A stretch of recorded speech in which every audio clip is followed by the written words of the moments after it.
Alright, what's going on, guys? How we doing? It's Trev back again, here to bring you another video. This one's going to be doing a video talking about a recent round of Game of Thrones pictures we have for Game of Thrones Season 6, released, of course, by HBO.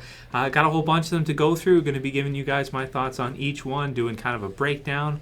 Love to see your guys' comments in the comment section below about what you think and what we can kind of deduce from the pictures. Let's get started taking a look.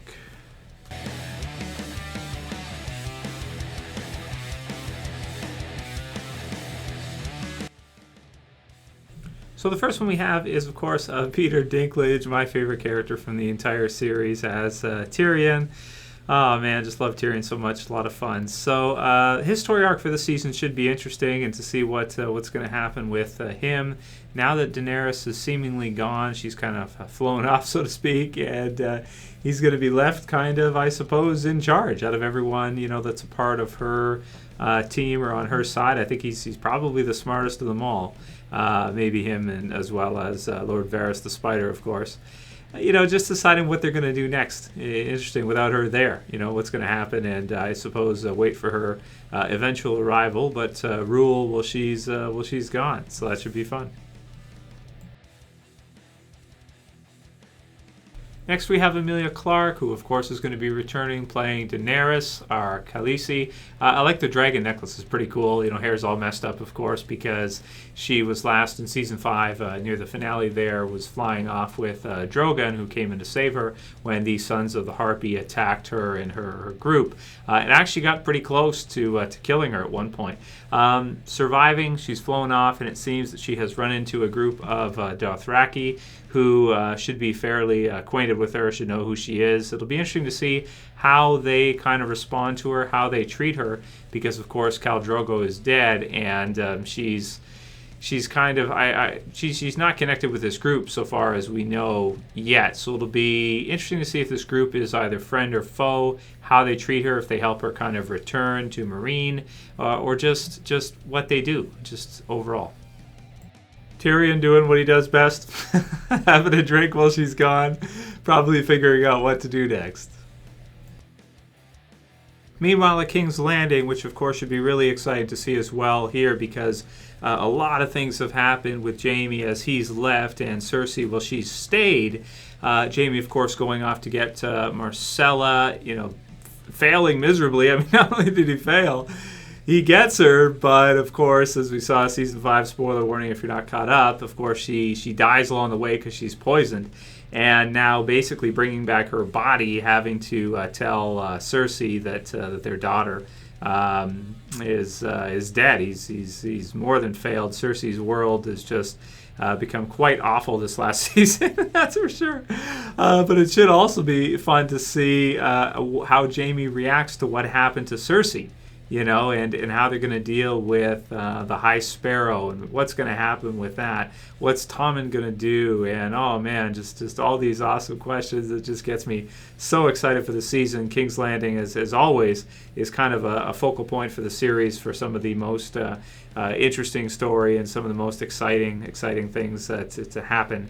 And whether or not Jaime's just going to basically take up arms and attempt to kill the High Sparrow and everybody who's a part of his sort of religion, or I guess cult at this time. Let's go north. So we have, of course, Sophie Turner as Sansa Stark. It's going to be fun to see Sophie. She's going to be playing in the next X-Men movie, X-Men Apocalypse. She's actually going to be playing Jean Grey, if you didn't know that, which I think is a great choice because, to be honest, I mean, the hair and everything, it just fits like a glove, right? So her and Reek, of course, escaped Ramsay's or the Boltons last season. Where are they going to go? What are they going to do? Again, another question. Are they going to try to make it for the Night's Watch? Are they going to try to go some other kind of direction, some other way? Are they going to run into Brienne? You know, is she going to take them somewhere safe? Is she going to take them somewhere else? Oh man, just so many awesome questions, and it's going to be a great season because we don't have the answers to the questions as a lot of times in the past we have. There's so many questions that have not been answered because, of course, the books on this part have not been released yet. So we're going to have to watch through the show to see what happens with each character, where they go, and I mean, it's going to be hard to try and predict.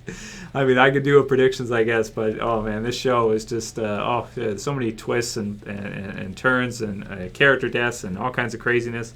Man, this would be so hard to try to predict. But I can't wait to see what they do with them, too. Not too many Starks left now. Here we have Arya, who, I mean, probably one of the most tragic, characters of the entire series, most... Oh, man. So she's blind at this time. Will she get her vision back? Will she be able to continue on the path to vengeance? And will there be anybody left on her list by the time she's ready to kind of become that badass assassin and get back to Westeros and start exacting her revenge? Oh, man. Whew. Sometimes the show's really dark.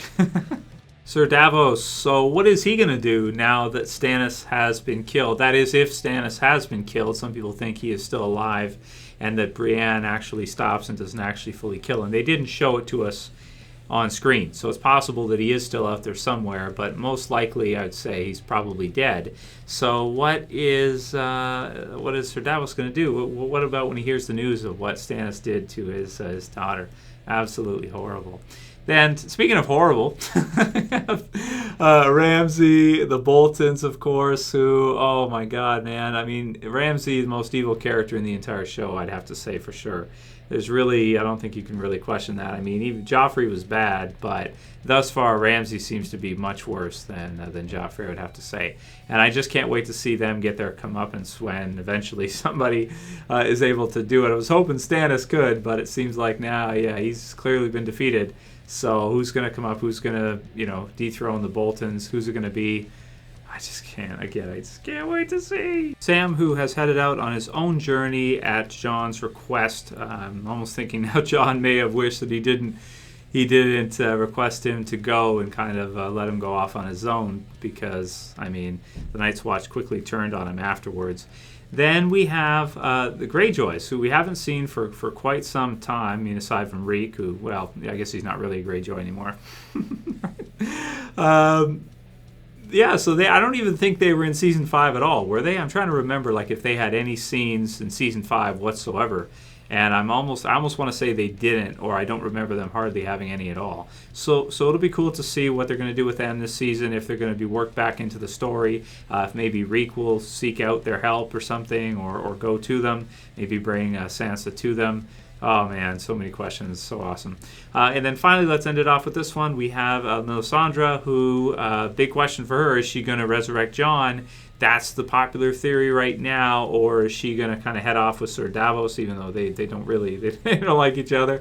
But how are they going to get back to, how are they going to get the hell out of there, basically?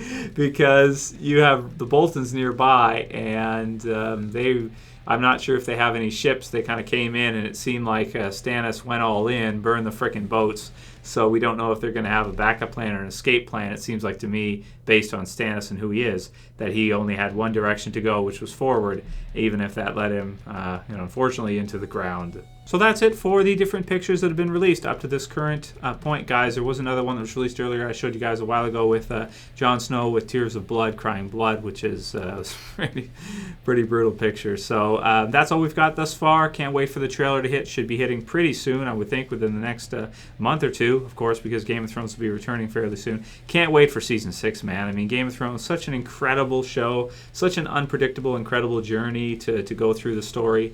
And, man, just absolutely amazing. I think the most exciting parts are still yet to come in the show. And if you guys aren't subscribed to the channel, if any of you are new and you want to see my reviews for every episode of Game of Thrones, I do giveaways with HBO merchandise and things like that. You can go ahead and subscribe at the bottom left so you can see those in your subscriber box. Check back for the trailer when it hits. Of course, I'll have a review for that for you guys. And thanks for watching, and subscribe if you're new. If you like the video, please thumb it up below. You can share, you can favorite. That's it for this one. I'll see you guys again really soon. As always, it's Trev. I'm saying peace.